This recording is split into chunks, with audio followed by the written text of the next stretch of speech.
बुद्धिमान कछुए की कहानी। एक जंगल के नदी में दो कछुए थे। वे दोनों अच्छे दोस्त थे।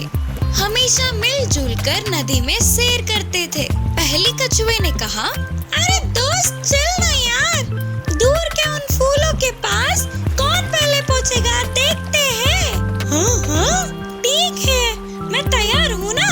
ऐसे दोनों ने मुकाबला करके फूलों तक पहुँचे। पहले कछुए ने दूसरे कछुए को हरा दिया। मैं जीत गया रे, मैं जीत गया। अच्छा चल, मान लिया तू जीत गया, लेकिन सुन तो ले, हमेशा इस पानी में ही है। मजे से थोड़ी देर के लिए किनारे पर घूमते हैं, चल ना। हाँ यार, चलना, देर किस बात की। ऐसे दोनों कछुए किनारे पहुंचकर धीमे धीमे घूम रहे थे। तभी वहाँ उन्हें एक लोमड़ी दिखी। तुरंत दोनों कछुए ने नदी में वापस जाने की कोशिश की।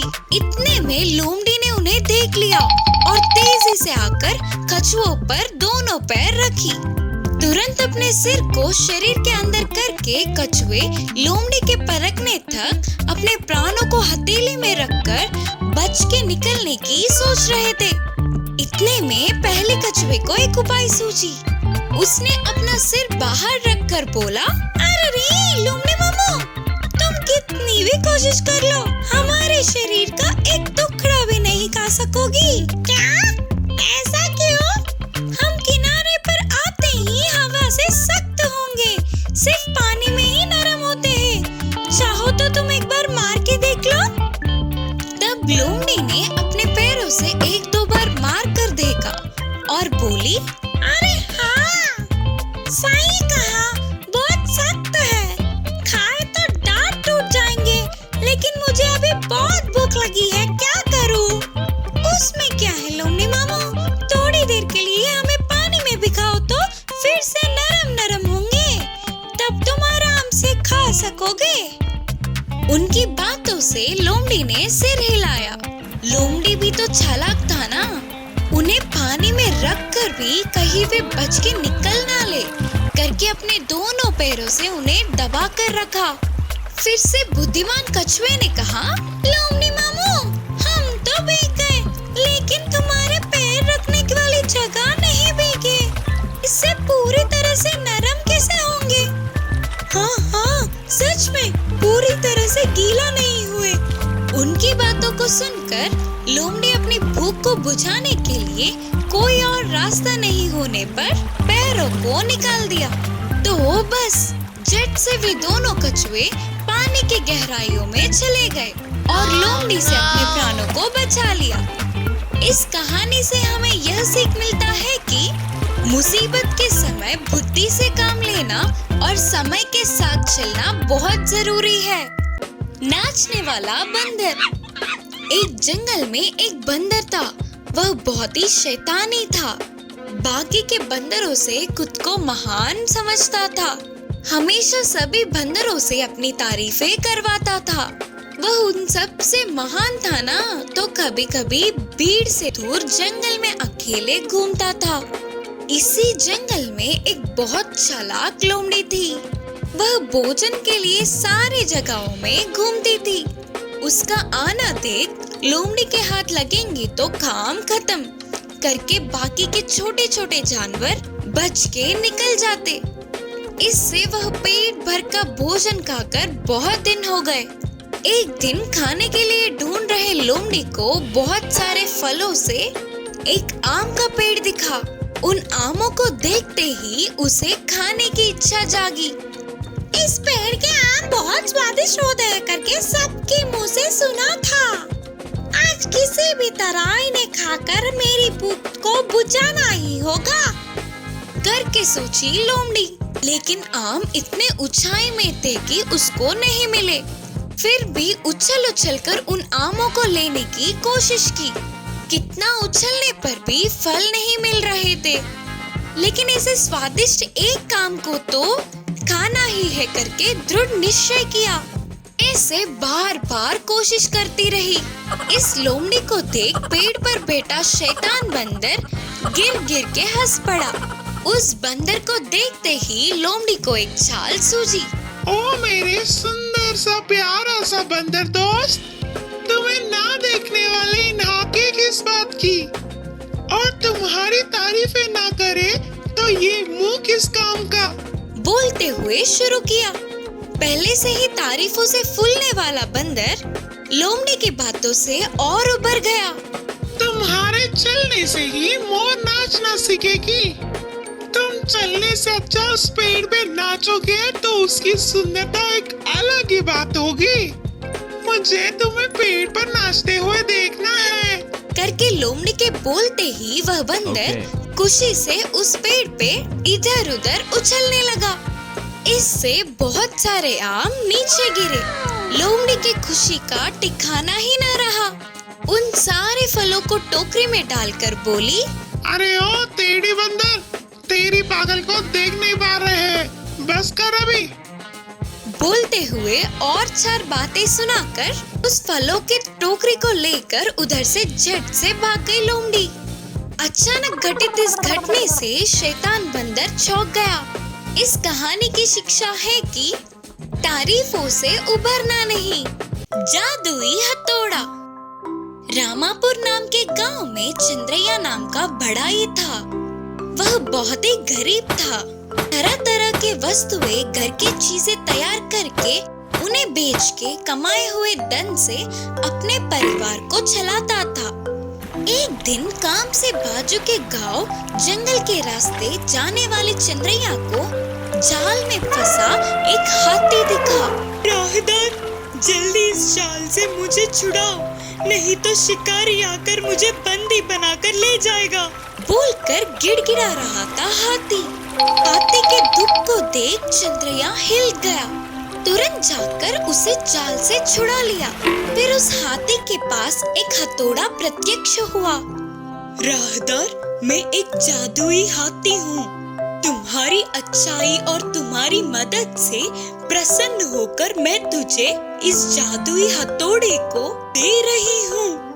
इससे तेरे काम में यह बहुत काम आएगी और साथ ही तेरा सिद्धि भी होगा। बोलकर वो देख के चली गई हाथी। उस जादुई हथौड़े को घर लाने वाला चंद्रैया उससे अपने खेती का काम और घर के चीजों की तैयारी में उपयोग किया। इससे पहले एक महीने में तैयार करने वाले चीजों को अब उस जादुई हथौड़ा बस एक ही दिन में और ज्यादा सुंदर बनाने लगा।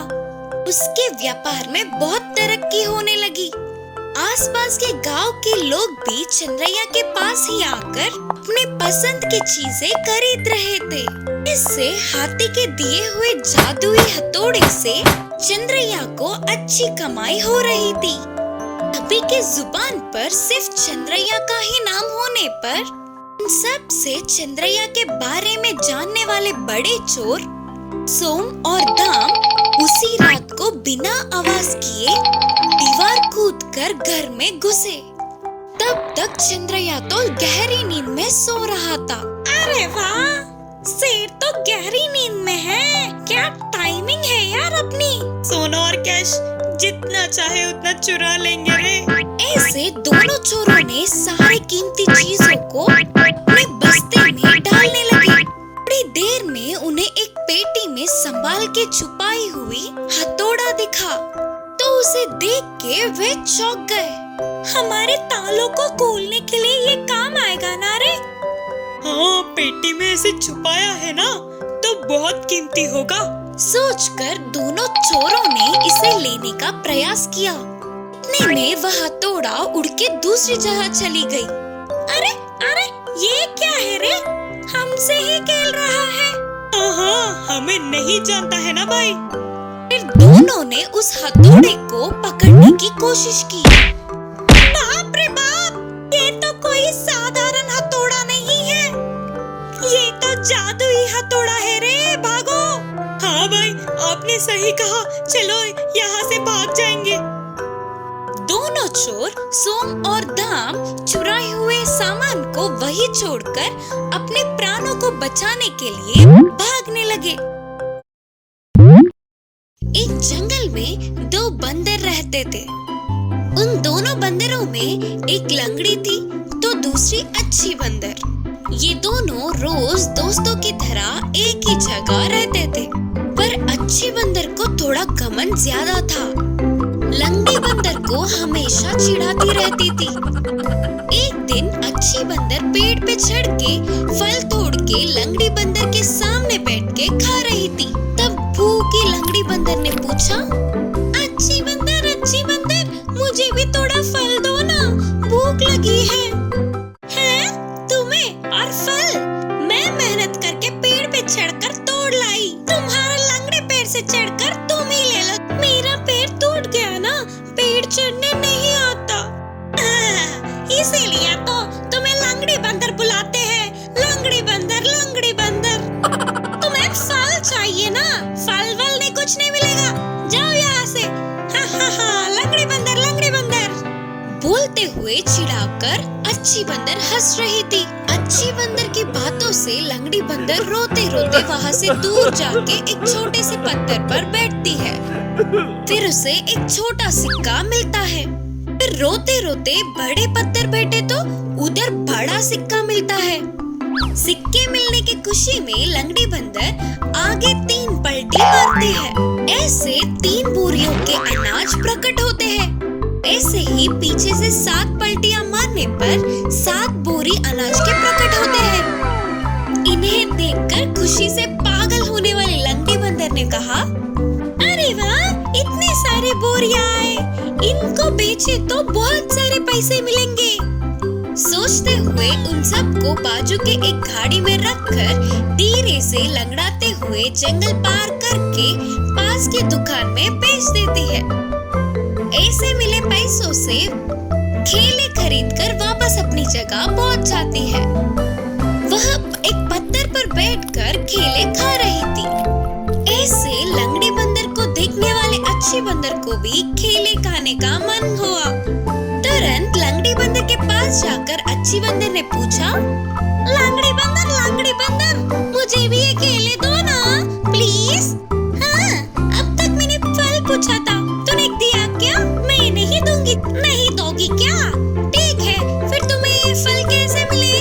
तुम अभी तक मुझे चिढ़ा रही थी ना। मैं रोते हुए छोटे पत्थर पर बैठी तो छोटा सिक्का, और बड़े पत्थर पर बैठी तो बड़ा सिक्का मिला। उसकी खुशी में आगे 3 पलटियां मारी तो बोरी अनाज मिले। उसके बाद पीछे से 7 पलटी मारी तो 7 बोरी के अनाज मिली। मैं बेचकर केले खरीद लिया। ये सब सुनने वाली अच्छी बंदर भी ऐसे ही करके वो भी केले कमाना चाहती थी। तुरंत ही लंगड़ी बंदर ने जैसा कहा था, थोड़ा रोते हुए, हंसते हुए, फिर रोते हुए, नाटक करते हुए छोटे पत्थर पर बैठती है तो उधर छोटा बिच्छू उसे काट लेता है। बिच्छू के काटने पर भी बाकी के सिक्के तो आएंगे सोचकर फिर रोते हुए, हंसते हुए, फिर नाटक करते हुए बड़े पत्थर पर बैठती है तो अब बड़ी बिच्छू काट लेती है उसे। तो दर्द में रोते हुए आगे 3 पलटी मारती है। आगे के दांत टूट जाते हैं। उसी दर्द में पीछे से 7 पलटी मारती है तो उसकी पीठ की हड्डी टूट जाती है।